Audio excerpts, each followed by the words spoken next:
안녕하십니까. 성경이 답이다. 조병수입니다. 오늘은 여름방학 특집으로 두 번째 시간을 맞이하게 되었습니다. 오늘 다루려고 하는 것은 기독교 홈스쿨이라는 주제가 되겠습니다. 교육의 새로운 장을 마련해 보려는 생각으로 이 시간을 가지게 되었습니다. 두 분 대담자를 모셨습니다. 먼저 광운대학교 교수님이시면서 기독교 홈스쿨 협회 대표이신 김남영 목사님을 모셨습니다. 반갑습니다. 네, 반갑습니다.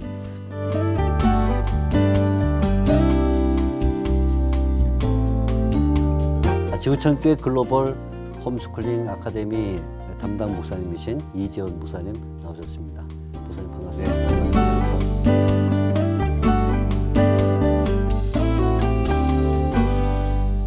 먼저 우리나라의 그 홈스쿨 전체 현황 그리고 또 홈스쿨하는 인구가 얼마나 되는지가 궁금합니다. 우리 김 목사님께서 한번 현황을 좀 말씀해 주시겠습니까? 사실 한국에서 홈스쿨 시작한 시간은 얼마 안 됐습니다. 그러니까 본격적으로 관심 있게 시작된 거는 2000년도. 네. 그러니까 지금 14년, 15년 차 14년, 15년. 네, 들어간다고 생각하고 있습니다. 그리고 초기에는 정말 소수가 개인적으로 하고 있다가 조금씩 이제 늘어나서 2007년도에 저희가 한 400여 명이었던 회원들이 현재는 4,500명 정도 이렇게 회원이 되고 있습니다. 굉장히 많이 늘었네요. 예, 근데 그분이 뭐 전부 다 한다는 얘기는 아니고 관심이 있고 또 협회에 회원이 돼 있는 분들 계시고 그래서 저희로서는 한 1,500에서 2,000 가정 정도가 나름대로 하고 있지 않나 이렇게 분석하고 있고요. 또 아직 한국 정서적으로 공개를 할 수 있는 그런 홈스쿨이 아니기 때문에 그렇게 생각하고 있습니다. 네. 그러면 1,500에서 2,000 가정이라고 하면 한 가정에 뭐 최소한 2명 뭐 이렇게 잡을 경우 3,000에서 4,000명 정도가 대상이 되고 있다는 뜻이 네, 그렇게 볼 수 되겠습니까? 있죠. 네, 볼 수 있겠죠. 예. 네. 그러면 2000년에 시작해서 2007년에 한 400여 명, 또 현재 뭐 이렇게 4,000명 가량 된다 그러면 그 7년 만에 한 10배 이상 늘은 것이 되는데 네.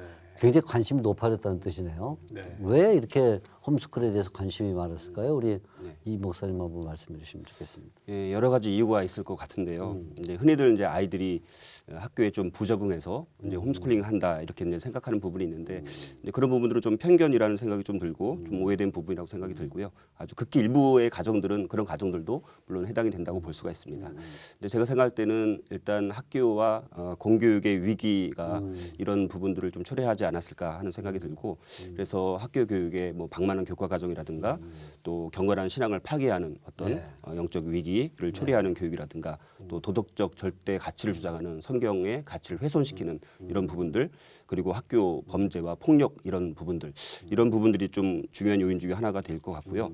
또 정형화된 틀 그리고 좀 틀에 박힌 어떤 교육으로부터 벗어나서 좀 더 자유롭고 좀 독립적으로 부모의 가치관대로 교육을 하고자 하는 욕구들이 좀 늘고 있는 그런 측면이 있는 것 같습니다. 그리고 이제 저는 무엇보다도 홈스쿨링 하는 가정들이 대부분 기독 홈스쿨러들이거든요. 이분들이 주로 홈스쿨링이 성경적이고 어떤 역사적인 모델이다라는 어떤 믿음을 갖고 홈스쿨링을 하고 있는 경우가 많고요. 그래서 결국은 부모의 신앙과 가치관대로 자녀들을 가르치고자 하는 신앙적인 차원에서 홈스쿨링을 시작하고 있다라고 볼 수가 있습니다. 그리고 더 나아가서 이렇게 보게 되면 홈스쿨링이 이제 붐이 일어난 것이 한 10년 정도가 되는데 10년 정도 지나다 보니까 홈스쿨의 열매들이 이제 많이 이제 맺어지게 되는 거죠. 그리고 이제 여러 홈스쿨링을 지원하는 기관이라든가 단체들이 또 많이 늘고 있습니다.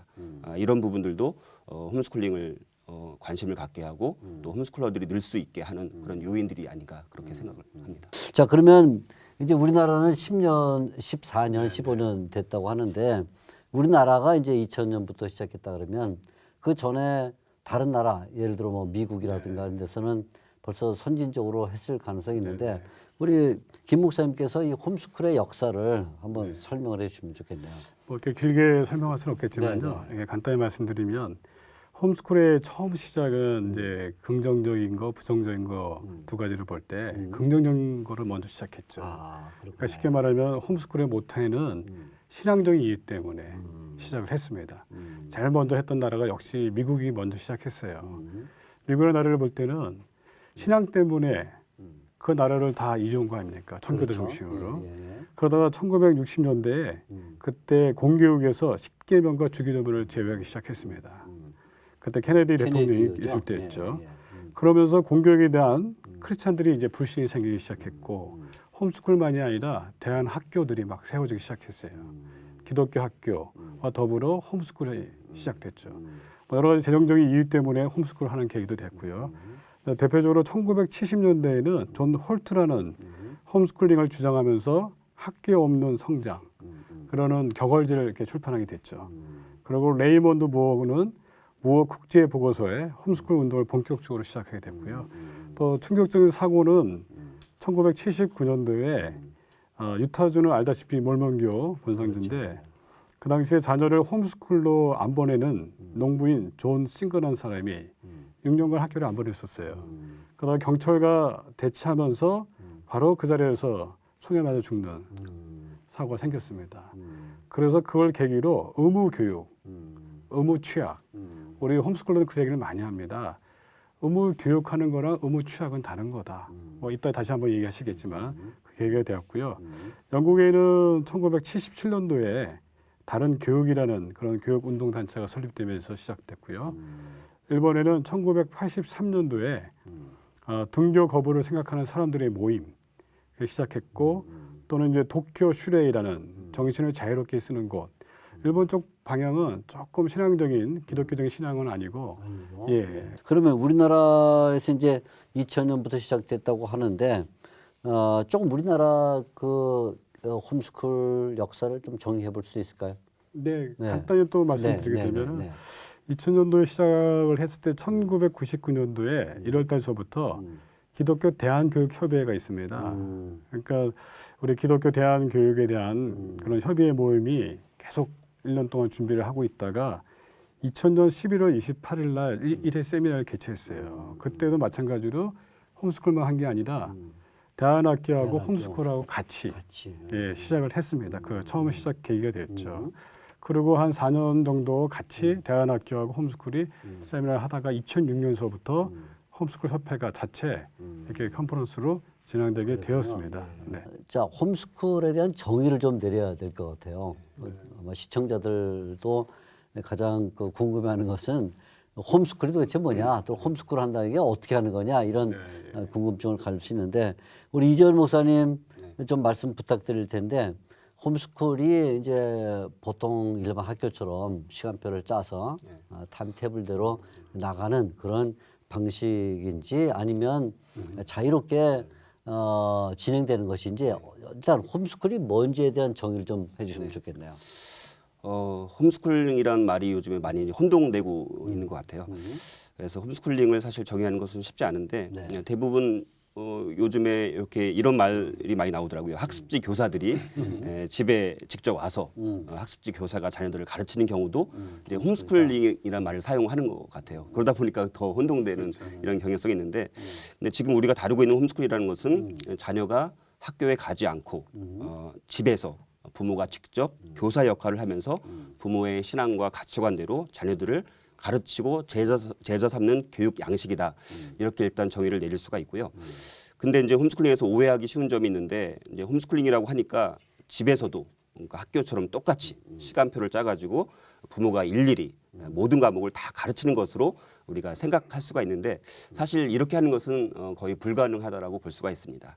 그래서 부모가 이제 영적으로 또 인성적으로 학습적인 영역들을 다루지만 자녀들을 스스로만 하는 것이 아니라 부모가 함께 배워나가는 가정이다라고 볼 수가 있고 자녀들이 자기 주도적으로 해 나갈 수 있도록 부모가 지도하고 돕는 과정이다. 그래서 이제 홈스쿨링은 그래서 이제 각 가정마다 아주 독특하고 매우 다양한 방식으로 진행될 수 있다라고 이제 말씀드릴 수가 있습니다. 교육의 장소가 학교가 아니라 홈이다. 이게 이제 우리가 먼저 강조해야 될 것 같고, 그러나 이게 이제 스쿨이라고 하면 스쿨은 언제나 제도가 있고 또 조직이 있고 지금 얘기했지만 타임테이블이 시간표가 있고 또 뭐 시험이 있고 거기에 어떤 성적을 내야 되고 이런 것이 스쿨인데 장소는 홈인데 그러나 스쿨은 아니다. 그죠?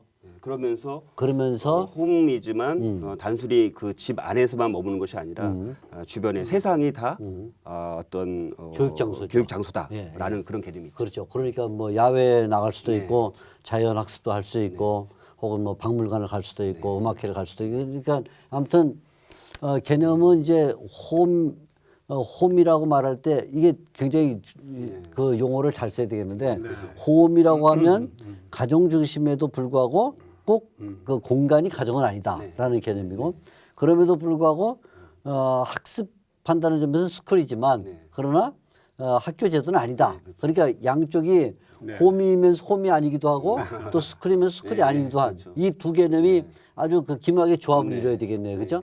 그렇지 않으면 이제 이 개념을 잘못 조합을 일으켜버리면 홈인데 가정에만 머물러야 된다고 말하거나 또 스쿨이니까 학교 제도를 갖고 된다 이렇게 말하면 나쁜 조합이 돼버리잖아요. 그죠? 그러니까 좋은 조합으로서 홈스쿨해야 된다 이런 말이 되겠네요. 자, 그러면 좀 얘기를 바꿔서 우리 김 목사님께 이제 홈스쿨이 기독교인이 아니어도 할 수 있는 것인데 홈스쿨은 아까 네, 일본 맞습니다. 경우는 네. 기독교인이 아니어도 한다 이렇게 말씀하셨는데 우리는 이제 기독교 홈스쿨을 생각해 되니까 그러면 일반 홈스쿨과 기독교 홈스쿨은 어떤 차이가 있는지. 네. 우선 이제 홈스쿨이라는 차원에서는 학교를 안 보낸다 생각하는 거가 가장 쉽잖아요. 네. 그러니까 보면은 이제 그런 말도 많이 하잖아요. 안심하고 학교 보내기. 근데 역으로 이게 일반 홈스쿨에서 말하기는 안심하고 학교 안 보내기. 학교를 안 보내야 안심하다. 그러니까 부정적인 어프로치를 하죠. 일반 홈스쿨은. 근데 저희 기독교 홈스쿨은 그런 가치관을 한 게 아니고 아까 미국에서 생긴 그런 방향처럼 우리는 크리스찬적인 방향을 갖고 시작한 거죠. 뭐 개인적으로 저도 학교 다닐 때 보면은 이원론에 빠졌거든요. 그렇죠. 진화론, 창조론 때문에 항상 갈등을 하는 이유가 받는 그 교육받는 그 내용 자체가 들어와 있고 또 주일날 교회 가서는 목사님 말씀은 또 다르고 그래서 우리가 그런 차원에서 교육을 하나님 중심으로 통일시킬 수 있는 거죠. 그러니까 기독교 홈스쿨은 우리는 창조론을 중심으로 우리 모든 컨텐츠들을 기독교적인 세계관을 갖고 볼 수 있도록 부모가 구체해 줄 수가 있는 거예요. 그런 면에서는 무조건 부모님이 이제 또 얘기 나오겠지만 막 시작하는 것보다는 부모님들이 부모 교육을 통한 준비라든지 또 먼저 했던 신앙적인 가치관을 분명히 갖고 시작하는 것이 기독교 홈스쿨이죠. 네. 그렇군요. 예, 예. 일단 가치관의 문제가 설명해야 되겠네요. 방향성이 완전히 다른 그렇죠. 거죠, 그러니까 저희가. 부모가 먼저 기독교 가치관을 정립을 하고 그렇죠. 그다음에 그 가치관을 자녀들에게 물려준다는 점에서 기독교 홈스쿨이다. 이렇게. 그러나 지금도 금방 얘기한 것처럼 기독교인이 아니어도 홈스쿨 할 수 있는데 그럴 때는 뭐 단순히 학교에 대한 불신이라든가 공교육을 신뢰할 수 없다. 뭐 이런 문제 때문에 나는 내 아이를 내가 지키겠다. 이것도 하나의 방향은 되지만 방향은 됩니다. 그러나 그것이 이제 기독교 홈스쿨하는 것처럼 어떤 철저한 정신을 갖고 하는 건 아니니까 그런 점에서는 큰 차이가 난다 이렇게 볼 수 있겠네요.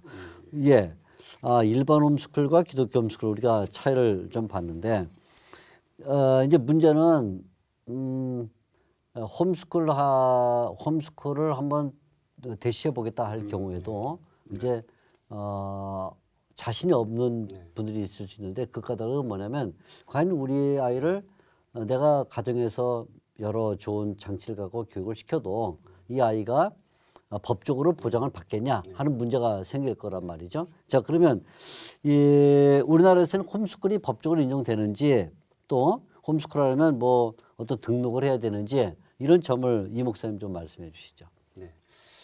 일단 우리나라는 법적으로는 초등 과정과 또 중등 과정까지가 의무 교육으로 되어 있습니다. 따라서 이 홈스쿨링을 하는 것이 법적으로는 우리 학력이 인정받고 있지 않습니다. 그런 면에서 앞으로 좀 해결해 나가야 될 과제라고 생각을 하고요.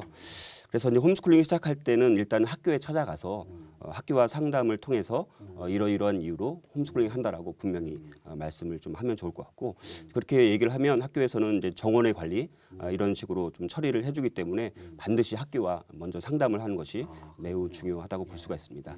그리고 이제 학력을 인정받을 수 있는 방법은 이제 초등 과정과 중등 과정, 고등 과정 이제 검정고시가 있습니다. 그래서 검정고시를 통해서 학력을 인정받을 수 있는 길이 있다는 것도 참고하시면 좋을 것 같고요.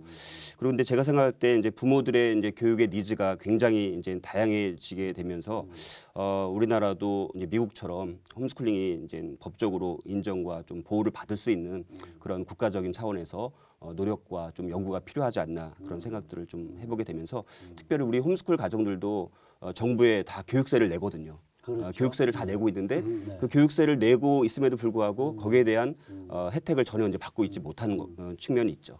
그래서 이제 국민으로서 또 시민으로서의 홈스쿨 가정들에 대한 국가적 차원에서의 제도 개선과 지원이 굉장히 필요하다.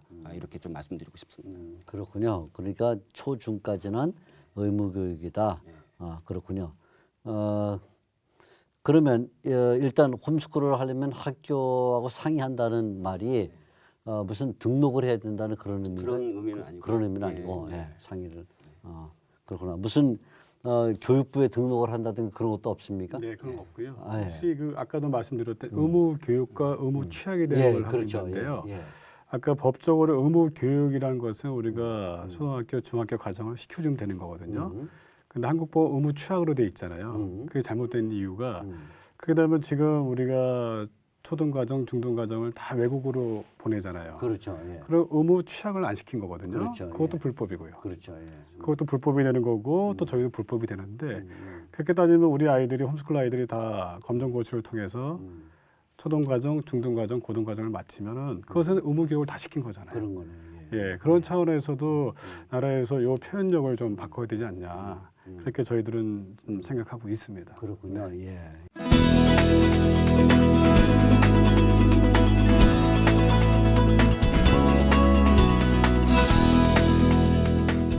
사실 그 홈스쿨을 주저하는 분들 가운데는 그런 생각이 있을 것 같아요. 결국 아이들을 교육시키면 초등과정, 중등과정, 고등과정, 대학과정 뭐 그 이후에도 또 네. 공부하는데 대학과정 이후에야 자발적으로 더 하느냐 안 하느냐 네. 예를 들어 석사, 박사 이런 거는 네. 본인의 선택의 문제지만 한국에서는 대부분 다 대학과정이 거의 뭐 이제는 의무 교육처럼 이렇게 생각되고 있지 않습니까? 의무 교육이 아님에도 불구하고 대학을 안 가면 이게 뭐가 좀 지성이 부족하거나 부모님들의 역량이 부족하거나 그래서 어떻든 대학을 가는 추세인데 아마 세계적으로 보면 대한민국만큼 대학 그 진학률이 높은 학교가 없을 거예요. 아마 제일 높은 걸로 저도 알고 있는데 그리고 거의 뭐 의무 교육이 아닌 의무 교육이 됐는데 이제 거기에 이제 고민이 있는 거죠. 일반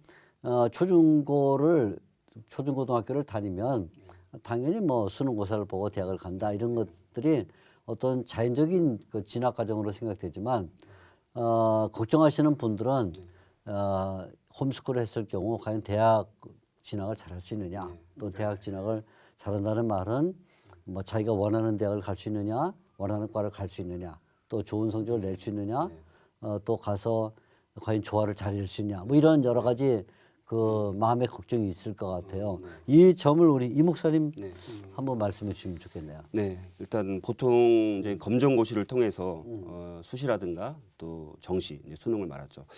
이것을 통해서 대학에 진학하는 케이스가 제일 많고 그렇지만 이제 다양한 방법으로 대학을 갈 수 있는 길들이 지금 많이 있거든요. 그래서 이제 이런 면들을 이제 홈스쿨 가정들이 좀 더 주도적으로 찾아갈 필요성은 있다고 생각합니다. 그래서 이제 외국과 연계되어 있는 뭐 학력이 인정되는 이런 프로그램들이 또 있기도 하고 그런 것을 통해서 유학을 갈 수도 있고 또 다양한 여러 지원 기관들을 통해서 도움을 받아서 대학을 갈 수도 있고 또 방송통신대학이라든가 또 여러 사이버 대학 이런 쪽으로도 갈 수가 있고요. 그렇지만 이제 일반적인 대학 입시 전형을 보게 되면 홈스쿨 가정들에게는 좀 더 불리하게 이렇게 되어 있습니다. 그래서 이런 부분들이 조금 홈스쿨 가정들에게 이제 어려운 부분이라고 될 수가 있는데 그러나 이제 역으로 생각을 해보게 되면 홈스쿨링을 하면 좀 더 일찍 우리 부모와 자녀의 충분한 진로라든가 진학이라든가 비전에 대한 어떤 상담이라든가 대화를 통해서 어떤 진로와 진학 지도를 할 수 있기 때문에 만약에 이것이 가능하다면 오히려 더 정확한 자녀의 재능이라든가 적성과 재능에 따라서 아이들을 진로를 인도할 수 있도록 도울 수 있는 역할을 할 수 있다고 생각을 하고요. 그렇지만 이제 만약에 홈스쿨링을 하면서 너무 대학 진학에 너무 초점을 맞추게 되면 이 홈스쿨링이라는 이런 본질적인 개념이 취지에서의 없겠죠. 그렇죠. 좀 어려움을 겪을 수 있다고 저는 생각을 하고요. 그리고 이제 무엇보다도 이제 중요한 것은 이제 홈스쿨링을 통해서 대학을 진학한 아이들을 보게 되면 결과적으로 열매를 보게 되면 대학에 가서 적응을 굉장히 잘한다고 합니다. 적응을 잘하고 또 학업 성취도가 매우 높다라고 제가 알고 있고요. 그래서 이제 어떤 측면에서는 적성과 재능에 맞는 전공을 찾아서 대학에 갈 수 있도록 도와주고 또 우리 아이들이 자신들의 비전에 따라서 그 비전을 향해서 나갈 수 있도록 돕는 것이 정말 중요한 본질이 아닌가 저는 그렇게 생각합니다. 우리 김 목사님은 이미 자녀들이 이 홈스쿨을 통해서 대학에 진학을 한 것으로 알고 있는데 그 경험을 잠깐 말씀해 주실 수 있습니까? 어떻습니까? 예, 아주 좋은 경험을 했는데요. 예. 저희 아이들은 첫째 아이는 초등학교 2학년까지 다녔고요. 지금은 대학 가정을 다니고 있고요. 둘째 아이는 유치원을 6개월 다녀봤고 왜냐하면 딱 시작할 때 유치원을 그만뒀으니까. 예, 그다음에 늦둥이 아이는 유치원도 안 가보고 중학교 2학년 정도 나이가 됐는데 지금도 꿈은 유치원 가는 겁니다. 근데 제가 그 보면은 첫째 아이나 둘째 아이나 셋째를 볼 때 자기 주도적인 그런 능력이 굉장히 뛰어납니다. 그러니까 우리가 생각보다 우리 아이들이 좀 그렇잖아요. 부모님들이 억지로 시키는 그렇죠. 그런 모델이 아니라 자기 주도적인 게 뛰어나고요. 그다음에 홈스쿨 하다 보니까 자기 목표가 정확하더라고요. 예를 들면 첫째 아이는 수학을 굉장히 잘해요. 수학은 잘하는데 좋아하지는 않더라고요. 그러니까 참 재밌더라고요. 그러면서 자기는 너 수학 잘하니까 이과 쪽으로 너가 원하는 쪽으로 가자 했더니 좋아하는 것 같더니 아니래. 자기는 그러고 싶지 않대요. 자기는 아이들이 좋대요. 그래서 내 같은 경우는 검정고시를 다 이렇게 하나씩 통과했잖아요. 검정고시를 가면 초등학교 과정을 가면 대부분 누군지 아십니까? 할머니들이 많습니다. 초등학교 딱 시험 보라면 할머니들이 그냥 바글바글합니다. 예. 그다음에 중학교 과정을 가면 아줌마들이 바글바글해요. 예. 이제 고등학교 과정을 가면 이제 자기 또래들이 나타나는데 그래서 거기까지 마쳤고요. 또 대학도 저는 생각을 해봤어요. 수능에 맞는 대학을 갈 수도 있지만 우리는 독학사를 한번 해보자. 그래서 첫째 아이는 한 1년 정도는 경영학 독학사를 해봤어요. 자기가 처음에. 그러더니 이것도 아닌 것 같고 원래대로 자기는 어린이 초등 영어 교육 그쪽을 해서 해야 되겠다 해서 독학사 과정이 영문학과를 마치고 지금 대학원 과정을 초등 영어 과정을 하고 있고요. 또 둘째 아이는 또 적성이 또 컴퓨터 공학을 좋아하더라고요. 전자공학을 좋아하고 또 홈스쿨 하다 보니까 저랑 같이 이렇게 생활하는 것들이 많았어요. 그러면 외국에서 오신 교수님도 만나고 또 선배들도 만나고 그러다 보니까 자연적으로 이제 전자공학에 대한 그런 흥미를 갖게 되고 그리고 저와 같은 이런 방향으로 가고 싶어하는 그런 모델을 갖고 있고요. 그럼 두 아이가 다 대학 진학하는 데는 별 어려움은 없었나요? 그러니까 일반 대학을 간 게 아니라 독학사 과정이 있고요. 그리고 한국처럼 이렇게 시스템이 잘 돼 있는 나라가 없습니다. 그렇군요. 예. 홈스쿨 하기에 이렇게 좋은 나라가 없는 게 여러 가지 방향으로 갈 수가 있고요. 또 지금은 저도 이제 전자공학과 교수로 있으면서 아이들을 지도해 보면은 어느 학교 중심이 아니라 너가 얼마나 많은 실력을 갖추고 있느냐가 그렇죠. 예. 좀 중요한 방향으로 되고 있습니다. 네. 그러니까 시대가 이제 많이 변해서 무슨 뭐 대학 타이틀보다는 그것과는 안 되죠. 이제 이제는. 자기 실력이 과연 충분히 있느냐 하는 것이 그렇죠. 중요한 시대가 된 만큼 아마 홈스쿨링의 이점이 충분히 살아날 수 있는 뭐 그렇죠. 네. 뭐 예를 들어 보면은 저희는 의사 선생님들 보면은 계속 이렇게 재시험 보는 이유가 그렇죠. 예. 생명을 다루기 때문에. 그렇죠. 예. 근데 우리 아들 예를 들면 이제 컴퓨터 공학, 전자공학 하는데 성적이 잘 안 나왔어요. 그러면 B 정도만 나와도 그럼 넌 재수강을 해라. 그래서 모든 과목을 A 나올 때까지. 그게 홈스쿨의 장점이고 독학사의 장점이에요. 그러면 얘가 두 번, 어떤 건 두 번, 어떤 건 세 번 들어요. 그러면 기초가 다지고 넘어갑니다. 그러네요. 예. 예, 그게 저희가 이제 초등학교, 중학교, 고등학교 더 나아가서 대학까지도 알아야지 그 다음 단계를 넘어가잖아요. 그렇죠. 예, 그거 이제 적당히 졸업하고 또 그러면 안 되고요. 또 검정고시 고등학교 검정고시를 전국 고등학생한테 시험 보면요 반 이하가 떨어진대요. 그렇군요. 예. 그냥 뭐 졸업을 하니까 예를 들면 그렇다고 합니다. 예. 자 기왕에 이제 예. 우리 김 목사님이 두 자제분이 홈스쿨로 이제는 뭐 대학 과정이 있는 것으로 이렇게 말씀해 주셨었는데 왜 그 홈스쿨을 그러면 시작하게 되는지 개인적인 이유를 좀 네. 말씀해 줄 수 있을까요? 네. 사실 저는 하나님께서 이제 콜링을 주실 때 대학교 4학년 때 학원 선교사로 이렇게 콜링을 주셨어요. 그래서 저는 이거 학원 선교사로 쭉 준비를 해왔고 그리고 나서 전자공학을 제가 93년도에 박사학위를 마치자마자 그 다음날 신학교 준비를 했습니다. 그래서 파트타임 신학을 8년을 했고 신학 박사를 4년을 했는데 그 준비했던 이유가 학원 선교로 생각을 했고요.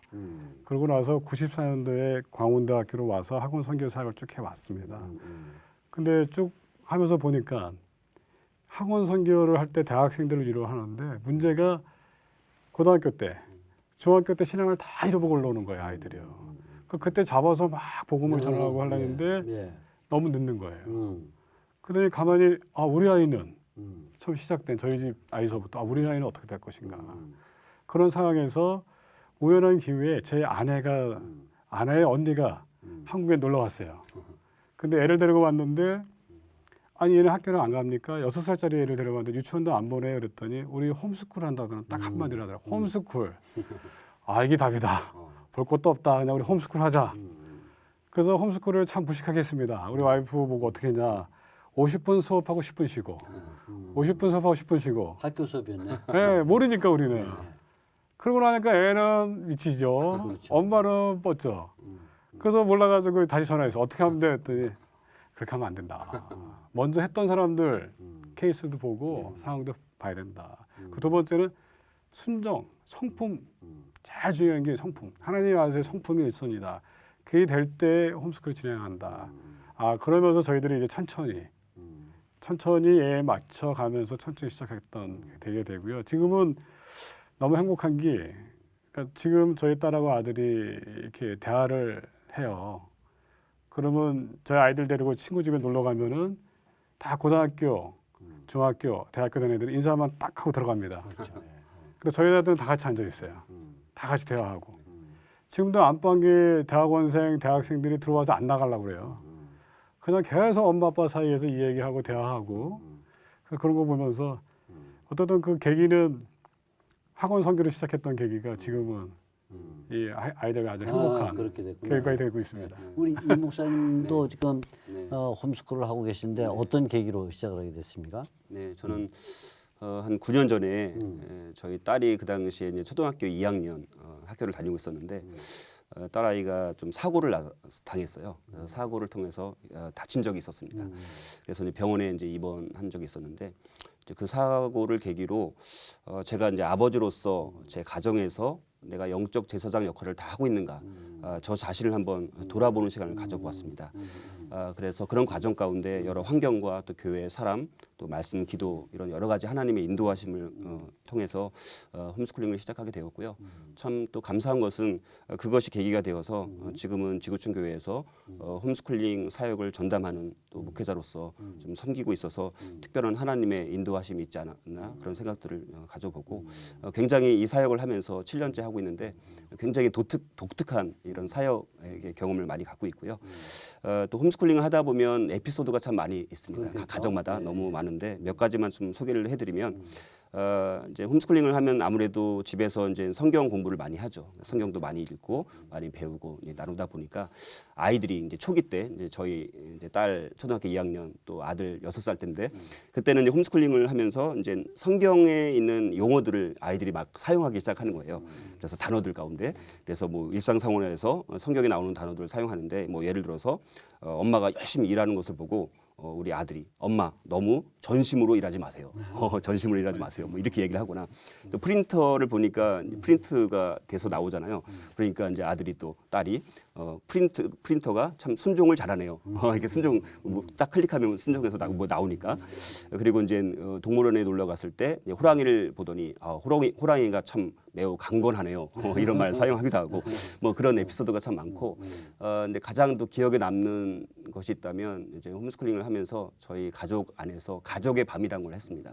그래서 일주일에 한 번씩 매 주일 저녁에 가족이 함께 식사를 하고 나서 한두 시간 정도 가족의 밤을 통해서 일주일 동안 각자 살면서 또 가족과 함께 나누고 싶은 거라든가 또 자랑하고 싶은 거라든가 또 기억에 남는 것들 이런 것들을 한 가지씩 이렇게 발표하는 시간을 가졌는데 그런 시간들이 가족을 하나로 만들 수 있었고 또 우리 아이들이 그것을 통해서 엄마 아빠 앞에서 발표하는 것을 통해서 발표력도 향상되는 여러 가지 또 이런 유익을 또 얻었던 것 같고요. 또 우리 아이들이 대부분 저만 해당되는 것이 아니라 많은 홈스쿨 가정들을 보게 되면 아이들이 밥을 너무 잘 먹어요. 그래서 이제 자주 시장에 가서 이제 쌀을 사와야 되는 이런 고충도 좀 있었던 것 같고 또 손님들이 오면 이제 저희 아이들 같은 경우는 이렇게 좀 연주, 이렇게 좀 발표하는 걸 좀 좋아하다 보니까 이제 바이올린 또 기타 이런 연주를 통해서 아이들이 또 손님들 왔을 때 환대라는 성품을 또 잘 드러낼 수 있는 그런 장으로 사용하고 있기도 하고 그렇습니다. 그렇군요. 예. 그러니까 참 좋은 점이 이제 두 분 경험을 다 통해서 우리가 이제 좋은 점을 많이 들었는데 자 아쉬운 점이 있다면 거꾸로 한번 그래도 뭐 모든 세상에 모든 이런 밝은 면이 있으면 또 어두운 면이 있기 마련이니까 뭐 꼭 나쁘다기보다는 이제 앞으로 홈스쿨이 이런 점은 보충해야 되겠다라는 이런 의미에서 뭐 아쉬운 점이 좀 있습니까? 네. 목사님. 예.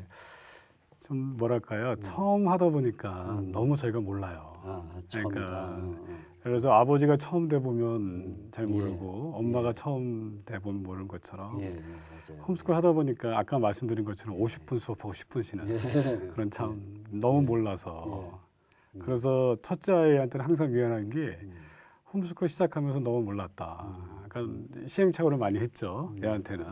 그럼 막내는 아주 여유 있게 할 수 있다는 거. 예, 그래서 좀 그런 거가 좀 먼저 했던 분들이 있었으면은 조금 더 쉽게 했을 텐데.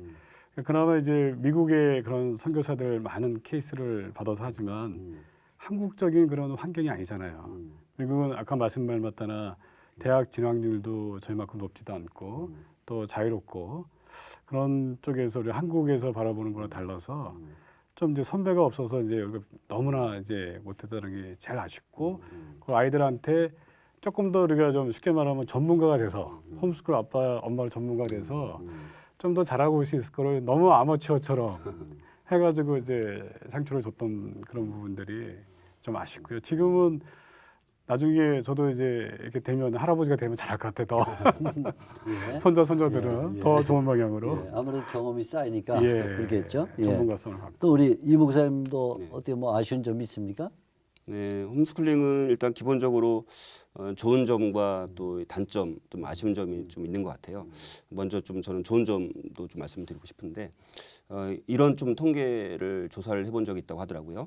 이 공교육 그리고 기독교 교육 그리고 이제 홈스쿨링 이걸 통해서 자녀를 양육한 결과로 인해서 자녀들이 그러면 부모에 대해서 어떻게 생각하고 부모의 길을 얼마나 따라가는가 이거를 이제 조사해 보았는데 공교육의 결과는 90%이 자녀들이 부모를 경시하는 이런 결과가 나왔다고 하고요. 기독교 교육으로 자란 아이들은 40에서 50% 정도가 부모가 가는 길을 따라서 살아갔다고 합니다.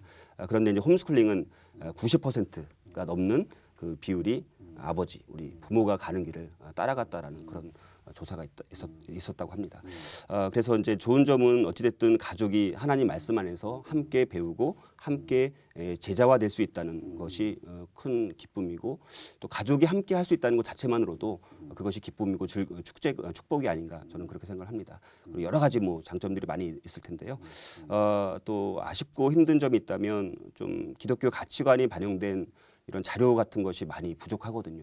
그래서 이제 홈스쿨링을 시작한다는 것은 어찌됐든 성경적 가치관으로 자녀를 양육하겠다는 것인데 자료가 성경 말고는 많은 자료들이 좀 부족하기 때문에 미국 같은 경우는 굉장히 자료들이 많거든요. 그런 부분이 좀 아쉽고 우리나라 이런 출판 업계에서 좀 이런 부분에 대해서도 좀 더 번역을 많이 하거나 자료를 많이 개발했으면 좋겠다 뭐 이런 생각들을 갖고요. 또 사회적인 여러 가지 편견들이 있습니다. 그런데 그런 편견들이 있는데 그 편견들이 굉장히 홈스쿨링에 대해서 왜곡되고 오해된 부분이 많거든요. 일례를 하나를 든다면 이제 사회성 문제인데 이제 홈스쿨링 한다고 하면 많은 사람들이 당신들의 자녀들 사회성에 대해서 어떻게 생각하느냐, 뭐 어떻게 그것을 극복하느냐 이런 얘기들을 많이 하는데 제가 이제 홈스쿨링 사역을 7년을 하면서 겪은 것은 오히려 홈스쿨링 하는 아이들이 사회성이 훨씬 더 뛰어난 것을 제가 많이 발견을 했습니다. 왜냐하면 학교 교육은 12년 동안 또래 집단과 시간을 보내기 때문에 어떤 동등한 관계 속에서는 관계를 맺지만 상하 관계를 못 맺는 거예요. 근데 홈스쿨링 같은 경우는 어려서부터 여러 다양한 계층들과 이제 이렇게 관계를 맺고 교제를 하다 보니까 굉장히 사회성이 뛰어난 것을 제가 발견을 했습니다. 그래서 그런 사회적 편견들이 참 많은 것들을 우리가 잘 극복해 나가야 될 우리 과제들이 있는 것 같고요. 또 홈스쿨링은 아무래도 어떤 학습적인 차원도 있지만 굉장히 영적인 측면이 매우 강하기 때문에 영적인 전쟁이 굉장히 치열한 부분이 있습니다. 그래서 이것과 싸워서 이길 수 있는 어떤 영적인 어떤 그런 부분들이 좀 필요한 것 같고요. 그리고 이제 아까 말씀하셨다시피 이제 우리는 홈스쿨링을 통해서 잘한 것이 아니죠. 그렇죠. 그래서 근데 우리 자녀들 홈스쿨 또 해야 되니까 그렇죠. 이런 경험을 해보지 않은 것을 이렇게 경험을 하다 보니까 많은 시행착오를 겪는 그런 아쉬움이 있고 좀 더 우리 부모가 성숙되고 여러 가지 면에서 좀 더 좀 갖춘 부분이 있었다면 더 좋지 않았을까 하는 아쉬운 점이 좀 남긴 있습니다.